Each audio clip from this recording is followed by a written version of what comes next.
keluarga yang habis mengalami kecelakaan di daerah Jakarta Selatan.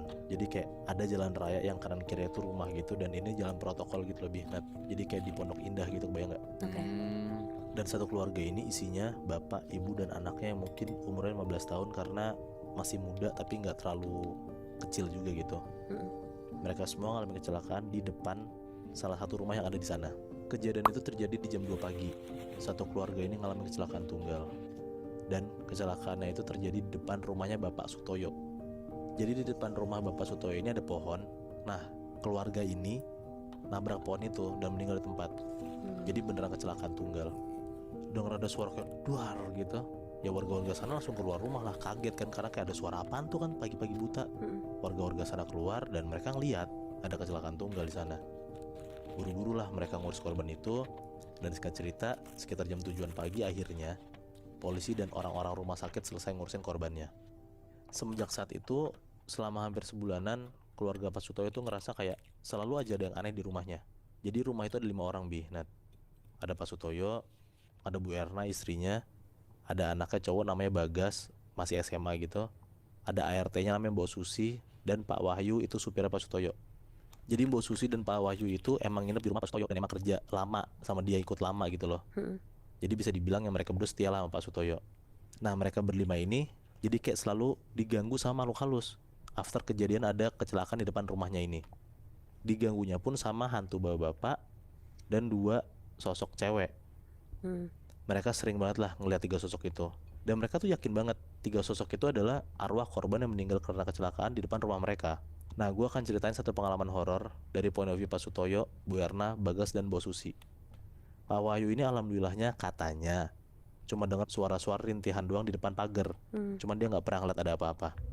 Nah jadi waktu itu Pak Sutoyo dan Bu Erna ini lagi tidur dan kamar mereka di lantai 2. Mereka berdua sama-sama baru beres kerja sampai rumah jam 10-an malam. Dan karena capek banget akhirnya mereka berdua beres dan langsung tidur. Anyway kejadian ini terjadi 1 minggu setelah ada kejadian itu ya, ada kecelakaan itu. Mereka berdua tidur dengan lampu mati, jadi benar-benar gelap banget lah Nat di kamar itu. Sekitar jam 12-an malam Bu Erna tuh kebangun karena dia ngerasa kayak kamar dia tuh kayak terang gelap gitu loh. Kebangunlah Bu Erna. Pas Bu Erna bangun, dia melekin matanya, ternyata lampunya gelap, nggak ada yang matiin hidupin lampu tuh nggak ada.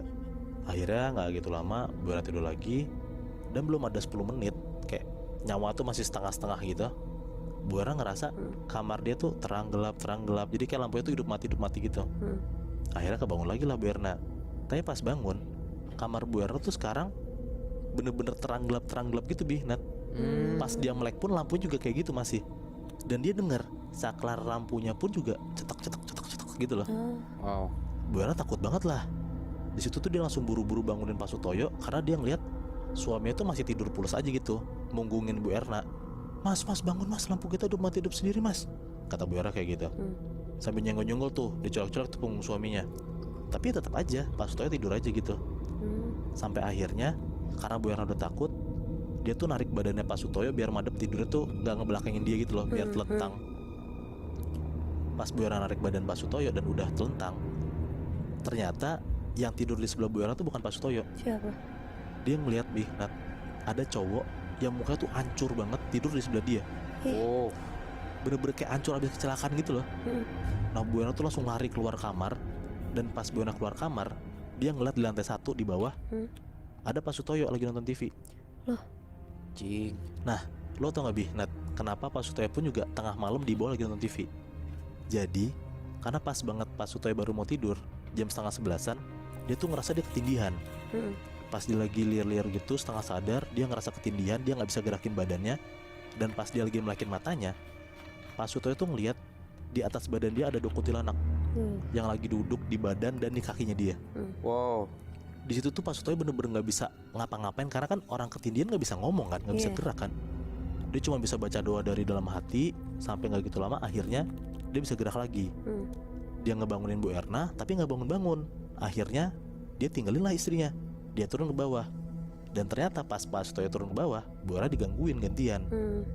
Itu kejadian dialamin sama Pak Sutoyo sama Bu Erna. Nah sekarang yang ngalamin ini Mbok Susi, ART-nya. Dan kejadian ini terjadi H+1 banget after kecelakaan itu. Jadi yang tadi gue bilang, setelah kecelakaan itu hawa rumah Pak Suto tuh jadi serem banget gitu loh. Jadi mereka semua ngerasa kayak ya serem aja, mistis aja gitu rumahnya. Nah waktu itu si Mbok Susi tuh lagi beresin sampah, tapi kayak menjelang maghrib gitu, beresin sampai sekitar jam setengah 6-an. Ke depan tuh, ke depan pagar. Nah di taman depan teras rumah Pak Sutoyo tuh ada supirnya si Pak Wahyu itu. Bilang lah kayak, "Mbak jangan beresin sampah mbak, apalagi keluar-keluar udah mau maghrib, ntar aja," kata Pak Wahyu. Si Mbok Susi tuh bilang kayak, "Nanggung mas, 10 menit lagi selesai kok." Nah terus gak gitu lama, Mbok Susi tuh ngeliat si Bagas, anaknya Pak Sutoyo sama Bu Era ini, keluar dari pintu rumah. Keluar tuh baju rapi banget gitu. Ditanya lah sama Mbok Susi, "Mas Bagas mau kemana? Maghrib-maghrib gini kok rapi banget?" Nah kan posisinya si Mbok Susi tuh lagi depan pagar kan, lagi bersihin sampah kan. Si Bagas tuh ngelewat aja Nat, gak ngegubris omongan si Mbok Susi. Terus akhirnya tiba-tiba si Bagas hilang aja keluar pagar, nggak tahu kemana. Masuklah Mbok Susi ke pagar, ke dalam rumah. Dan dia itu jalan ke suatu tempat di sebelah taman yang isinya emang kayak nyimpen alat-alat bersihin rumah kayak gitu. Jadi kayak ada gudang kecil gitulah di sebelah tamannya. Pas dia buka pintunya, Mbok Susi tuh ngeliat kayak ada sosok bapak atau cowok gitu ngebelakangin dia, pakai baju yang persis banget sama apa yang Bagas pakai tadi. Nah refleks si Mbok Susi langsung tutup pintunya lah, karena dia kaget ada siapa dalam kan.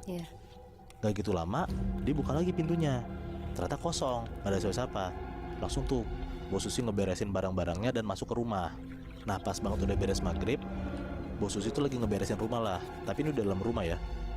Pas Mbok Susi mau ke dapur, ternyata ada Bagas di dapur. Ditanyalah sama Mbok Susi, "Loh Mas Bagas, bukannya tadi keluar pakai baju rapi?" Bagas bilang kayak, "Loh Mbok, kan aku di rumah dari tadi." Terus tuh siapa? Nah itu dia Nat, yang si Mbok Susi mikir kayak, jadi ada orang yang keluar pagar dan yang ada di dalam gudang itu siapa gitu loh. Sampai detik ini pun juga Mbok Susi nggak pernah bilang ke Bagas kalau misalnya dia ngeliat ada orang yang mirip Bagas. Nah tapi Mbok Susi tuh yakin banget kalau itu adalah korban kecelakaannya, karena katanya pas orang-orang lagi evakuasi korban itu, si bapaknya itu pakai baju rapi banget. Jadi kayak si Mbok Susi tuh mikir ngasal gitu, apa jangan-jangan yang dia lihat adalah korban kecelakaannya. Nah yang terakhir sekarang dari point of view Bagas, anaknya Pak Sutoyo sama Bu Erna. Kejadian yang dialamin Bagas ini hampir mau sebulan setelah kecelakaan itu. Bagas ini kan masih SMA, jadi tuh dia sering pulang malam karena les. Nah kalau Bagas ini ngalamin after dia pulang les malam-malam.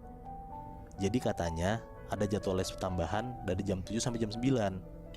Jam 9 malam Bagas beres les, dan dia tuh nyampe rumah sekitar jam 10-an.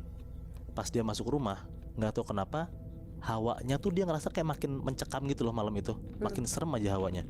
Ya udahlah, dia coba cuek aja. Dia masuk ke kamar, dia ganti baju, dan posisinya satu rumah udah pada tidur. Dan kalau misalnya udah malam, rumah Pak Suta tuh biasa dimatiin lampunya, jadi kayak remang-remang gitu. Beres dia bersih-bersih, dia tuh keluar kamar, dia mau ke dapur buat ngecek ada makanan atau enggak karena dia lapar. Dihidupin tuh lampunya, tapi posisi ruangan lain masih gelap. Pas dia lagi mau ngambil makanan, dia tuh dengar ada suara nyokapnya si Bu Erna ini bilang kayak, "Mas udah pulang?" Bagas bilang kayak, "Udah mah." Gak lama dari situ nyokapnya ngomong lagi, "Mas tolong anterin mama mas ke pohon depan, dia mau ngambil bunga." Nah Bagas pikir kayak, ini ngapain nyokap gua minta temenin ngambil bunga malam-malam.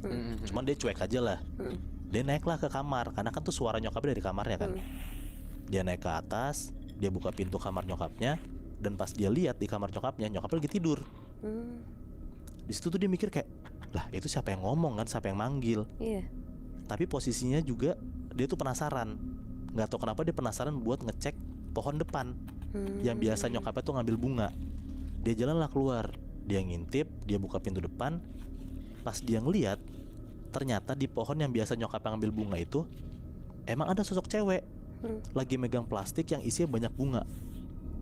Terus kayak di situ dia mulai takut tuh, karena kayak dia yakin banget itu bukan Mbok Susi dan itu bukan nyokapnya. Akhirnya dia buru-buru nutup pintunya dan dia mau balik lagi ke dapur. Jadi habis dia mau ngambil makan, dia tuh langsung naik ke kamar, makan di kamar habis itu tidur. Nah dia mau jalan tuh ke dapur lagi. Nah modelan rumahnya tuh kayak, jadi itu dia masuk ruang tamu. Nah kan dia mau ke dapur nih, mau ngambil makanan. Tapi sebelum ke dapur itu ada kayak sekat pembatas ruangan gede gitu loh. Kebayang gak? Nah pas dia mau ke dapur, di balik sekat, nah anyway sekat yang tadi gue bilang tuh gak ngeblok gitu loh. Jadi kayak ada bolong-bolong dikit,